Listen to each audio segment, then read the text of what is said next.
I'm looking for a pirate. Jack Sparrow. Bugger off. Psst, I need to speak with you.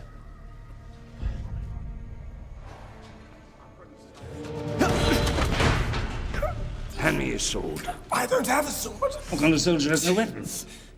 I'm currently wanted for treason. So not the very good kind, then. I'm looking for a pirate, Captain Jack Sparrow. Well, today is your lucky day. Because I just happen to be Captain Jack Sparrow.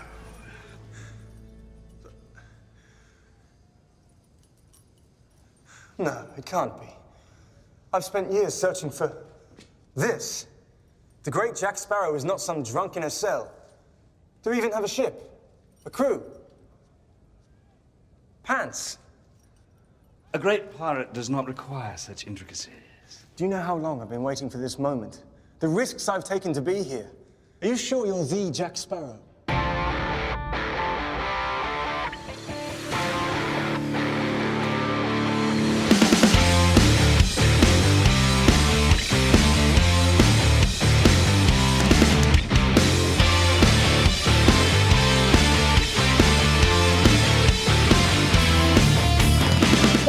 Set. This is Michael Faulkner, and it is showtime at the May 23rd, 2017 edition of the Weekly Podioplex, brought to you on the Chronic Riff Network. This week's birthdays include the A-Team's Mr. T, Once Upon a Time's Jennifer Goodwin, Gotham's Carmen Bacondova, Maggie Q from Designated Survivor, Melissa McBride from The Walking Dead, John C. Reilly from Wreck-It Ralph and Guardians of the Galaxy, Ian McKellen, Magneto from the X-Men series, Helena Bonham Carter, Bellatrix Lestrange from the Harry Potter films, Paul Bettany, the Vision from the Marvel Cinematic Universe, and Frank Oz, world-class puppeteer, and of course, Yoda. Starting at the box office report, one set of aliens barely beat another. At number 10 is How to Be a Latin Lover, down 3 from 7th. At number 9 is Beauty and the Beast, down 4 from 5th. At 8 is The Boss Baby, down 2 from 6th. In 7th is The Fate of the Furious, down 3 from 4th.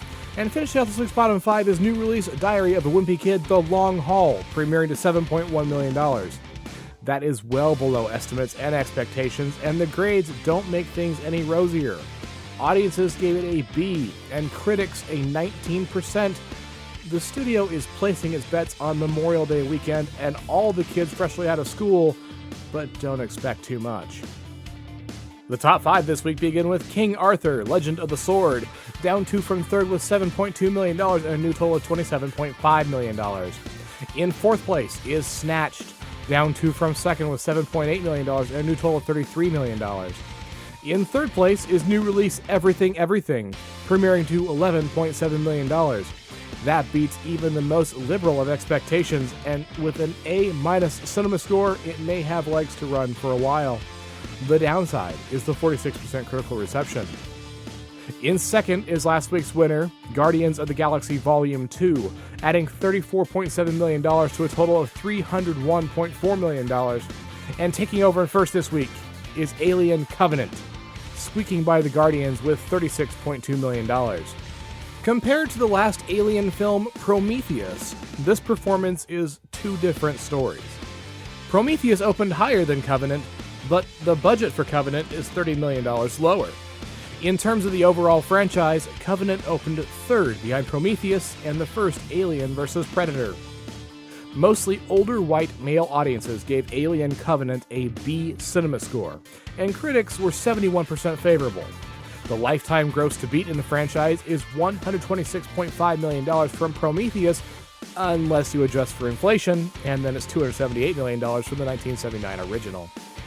Let's close out the box office report with the look was winning in years gone by. 5 years ago in 2012, Men in Black 3 took number 1 with $54.6 million. 10 years ago in 2007, Pirates of the Caribbean at World's End won the weekend with $114.7 million. Pirates of the Caribbean at World's End broke X-Men The Last Stand's record for the highest Memorial Day weekend debut. 20 years ago in 1997, The Lost World Jurassic Park was the winner with $72.1 million. The Lost World Jurassic Park broke Batman Forever's record for the highest weekend debut of all time, and Mission Impossible's records for the highest weekend debut in May and the highest Memorial Day weekend debut. The Lost World Jurassic Park had the highest weekend debut of 1997. 30 years ago, in 1987, Beverly Hills Cop 2 took the title with $33 million. It had the highest weekend debut of 1987, and it broke Rambo First Blood Part 2's record for the highest weekend debut for an R-rated film. And 40 years ago, in 1977, The Car took the box office crown for a second and final week with $2.2 million. The box office premieres for May 26th start with another voyage on the high seas. This week's headliner is Pirates of the Caribbean: Dead Men Tell No Tales, an action-adventure drama starring Johnny Depp, Kaya Scodelario, and Javier Bardem.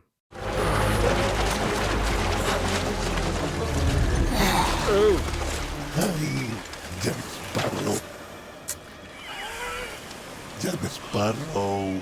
Spanish?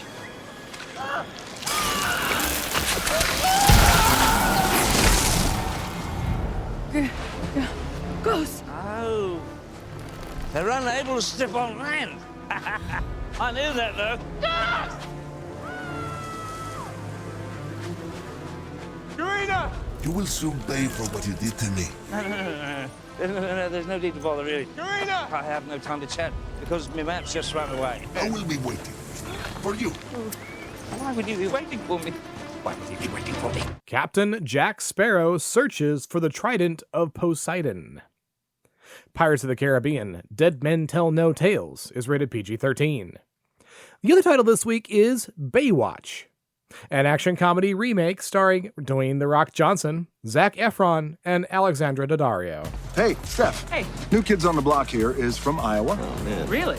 Let me ask you this. A lot of oceans in Iowa? No, just ponds and lakes and cocky pretty boys. Hey, Mitch, what happened to that last pretty boy recruit we had? He died. What is this, lifeguard hazing? I'm Matt Brody. I hold the world record in the 200 meter. Hey! Matt Brody. Matt Brody, yes, absolutely. And we still don't give up. Devoted lifeguard Mitch Buchanan butts heads with a brash new recruit. Together, they uncover a local criminal plot that threatens the future of the Bay. Baywatch is rated R and opens on Wednesday, May 24th. There are also 3 new titles on the limited slate this week, and you can find those in the show notes. Next up is a look at the home entertainment slate for the week of May 23rd, and I'll begin with new release on DVD and Blu-ray, and that list begins with Logan, an action drama starring Hugh Jackman, Patrick Stewart, and Daphne Keane. In the near future, a weary Logan cares for an ailing Professor X in a hideout on the Mexican border. But Logan's attempts to hide from the world and his legacy are upended when a young mutant arrives, being pursued by dark forces. Logan is rated R. The second title is Get Out, a horror mystery starring Jordan Peele, Allison Williams, and Bradley Whitford.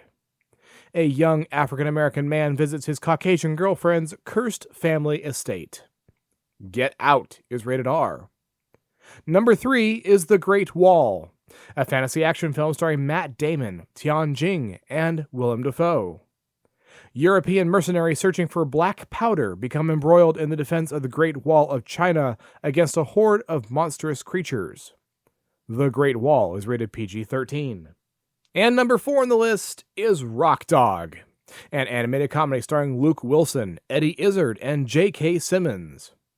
When a radio falls from the sky into the hands of a wide-eyed Tibetan Mastiff, he leaves home to fulfill his dream of becoming a musician, setting into motion a series of completely unexpected events. Rock Dog is rated PG. Swinging by new releases on digital video, I have one title. That one is John Wick Chapter 2, an action thriller starring Keanu Reeves, Ian McShane, and Bridget Moynahan. John Wick is forced to back out of retirement by a former associate plotting to seize control of a shadowy international assassins guild. Bound by a blood oath to help him, John travels to Rome, where he squares off against some of the world's deadliest killers. John Wick Chapter 2 is rated R.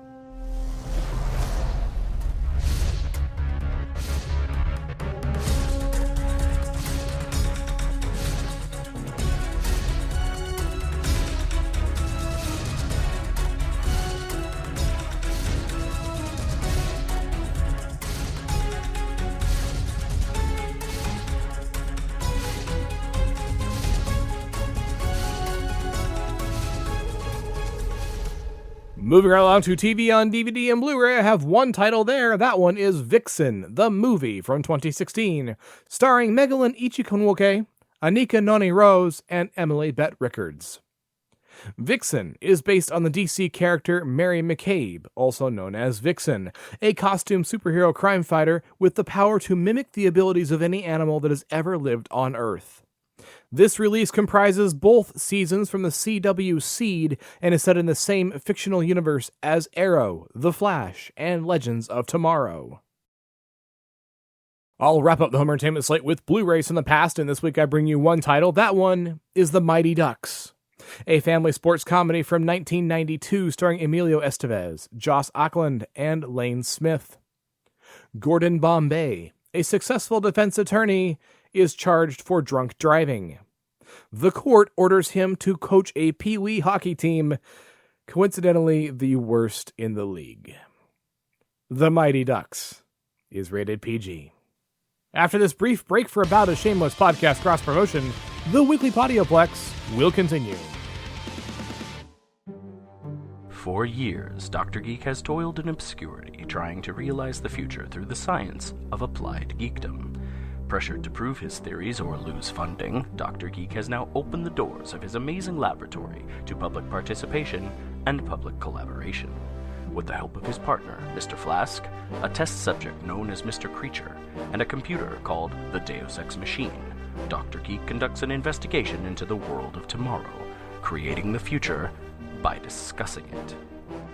Do you want me to turn down the oxygen in the labyrinth? Oh boy, the things I get to do for science! That's not a good sound. And why is this sticky?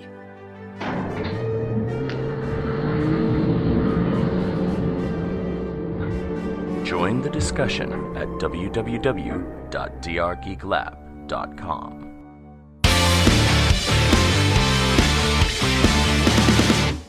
And welcome back to the Weekly Podioplex. I'm Denise with your Quick Flicks.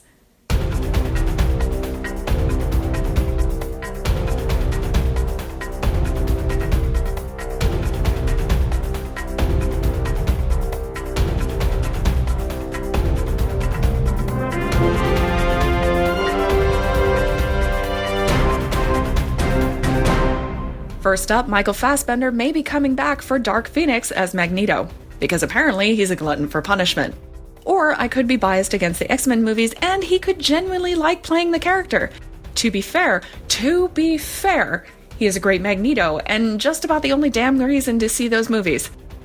Anticipation is high for X-Men Dark Phoenix, and despite his role being a constant bright spot for the films, Fassbender's future has remained uncertain following Apocalypse, and there was a very real possibility for his absence in the next film. Now, however, it seems the tides have turned. Fassbender spoke to MTV's Josh Horowitz on the Happy Sad Confused podcast, and while there is no direct quote from the actor, he appears to have indicated he'll return for Dark Phoenix, but not New Mutant. I don't have what was said exactly because the episode has not yet dropped, but a tweet from Josh seems to support Fassbender's return to the X-Men universe for at least one more installment. Now, I'm not a huge fan of the X-Men movies. I'm actually not even a huge X-Men comic book fan, but I do enjoy Fassbender's performances as Magneto, even if his arc is the same throughout each movie. Fassbender is a great actor, and maybe one day they'll cast him in an action or superhero movie worthy of his talents. Up next, James Gunn's comments on Guardians of the Galaxy 2 texting lawsuit. He has an opinion on what should happen to a person being sued over texting at a recent screening of Guardians Volume 2.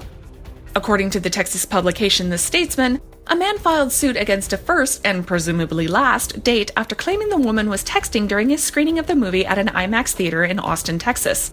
37-year-old Brandon Mesmer is suing the unidentified woman in small claims court for $17.31, the price of the ticket he bought her. Thanks to the whiplash speed of social media, it did not take long for James Gunn to find out about the case, and he decided to weigh in on it. He said in a tweet, "Why stop at suing? She deserves jail time." According to The Statesman, Besmar calls the experience kind of a first date from hell. He claims the woman, 35, started texting about 15 minutes before the movie started. In the small claim court's petition, he said the date activated her phone at least 10 to 20 times in 15 minutes to read and send text messages. When Besmar said he asked the woman to text outside the theater, she left and didn't come back, leaving the guy stranded because she drove them both to the venue. Contacted by the Statesman for comment, the woman countered, "I had my phone low and I wasn't bothering anybody." Claiming she was texting a friend to help her through a fight with a boyfriend, the woman added it wasn't like constant texting. She also filed a protective order against Vesmer, claiming the man contacted the woman's little sister to get the money back.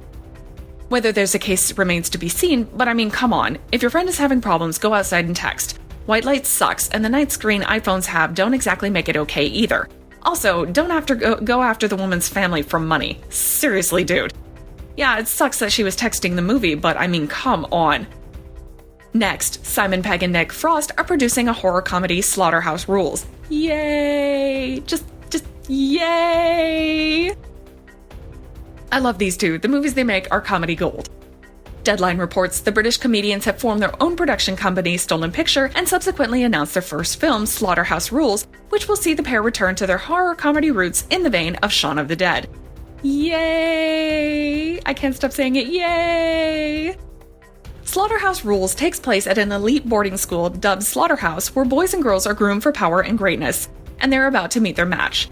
The movie follows protagonist Don Wallace, whose modest background does little to prepare him for navigating a baffling new world of arcane rules and rituals presided by sadistic sixth formers. Everyone at the school is obsessed with their status, and no one is permitted to converse with the school goddess, Clemcy. But when a fracking on school grounds accidentally unleashes unspeakable horrors, a new hierarchy is formed in which pupils, teachers, and the school matron become locked in a bloody battle for survival. Oh my god, yes please. The movie will be written and directed by musician Kula Shaker, frontman for Crispian Mills, who previously worked with Pegg on the indie movie A Fantastic Fear of Everything. Slaughterhouse Rules was co-written by Henry Fitzherbert and will be executive produced by Pegg and Frost. The movie is backed by Sony Pictures, and there is no word on when the movie will release. Up next, The Young Pope is getting a sequel titled The New Pope. I really need to watch this show. A sequel is officially on the way in the form of an all-new production titled The New Pope, previously starring Jude Law in the role of newly appointed Roman Catholic Pope Pius XIII, who was formerly the Archbishop of New York in the series proper. The Wrap reports HBO has officially given the green light to the sequel. It is set to be helmed by returning writer, creator, and director Paolo Sorrentino. The sequel series will be co-produced by HBO and Sky Atlantic, with a tentative release date set for sometime in 2018. Right now, there is no word as to whether the original cast will return, nor whether the new series will act as prequel, sequel, or if it will even be set in the same world as the original production. And finally, Dirk Gently's Season 2 guest stars will include Alan Tudyk. Another show I need to watch. You guys, I still haven't watched Sherlock Season 4, okay? That's how much college sucks out your soul, chews it up, and spits it back out. A number of genre stalwarts are heading Dirk Gently's way. BBC America have released description for some of the big new characters Dirk and Todd will encounter in their investigations this coming season, and the list includes a number of genre TV and film alums. John Hannah will play the Mage, an evil wizard who is a sociopathic nihilist intent on destroying two worlds. Alan Tudyk will play Mr. Priest, a ruthless, dangerous, and violent bounty hunter working for Blackwing. Alex Paunovic will play Wygira Oak, a dominating enforcer for the Dangdamo royal family. Amanda Walsh will play Susie Borton, an unassuming, insecure, depressed soccer mom who slowly transforms herself into a sleek, evil sorceress, as beautiful and as seductive as she is vicious and deranged. Yay! I seriously need to play catch up. And that's it for this week's Quick Flicks. I'll see you guys next time on the Weekly Podioplex. Thank you, Denise. And here we are, once again, at the end of a new edition of the Weekly Podioplex. If you want to discuss anything you heard on this week's edition, we would love to hear from you.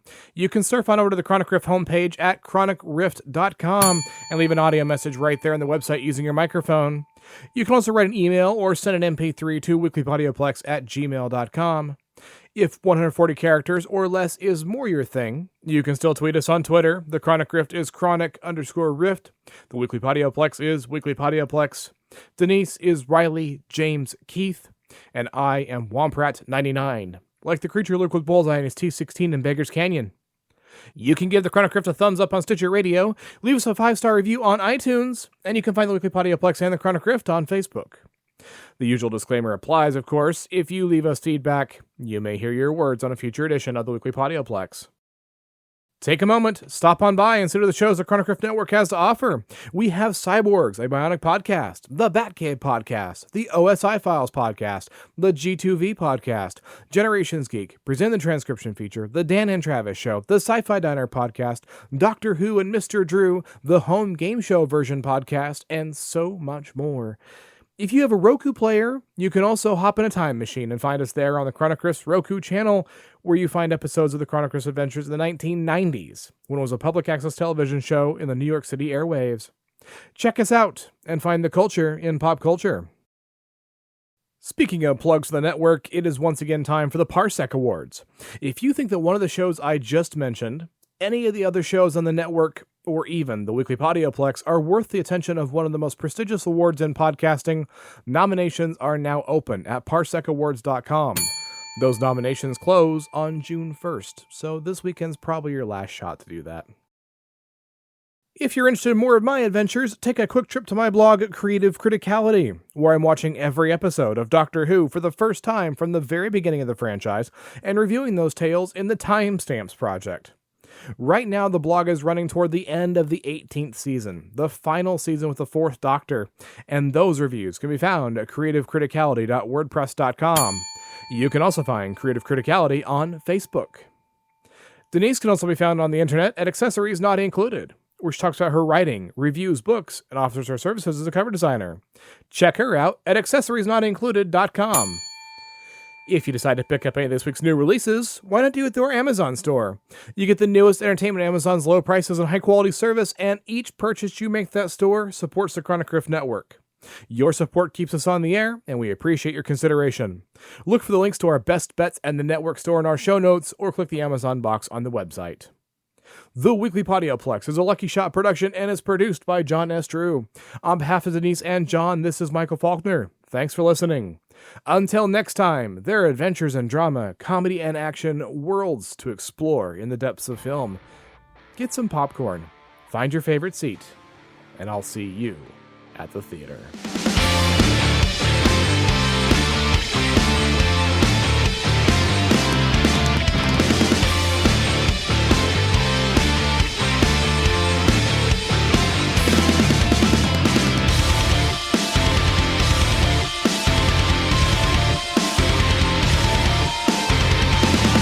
That's a wrap!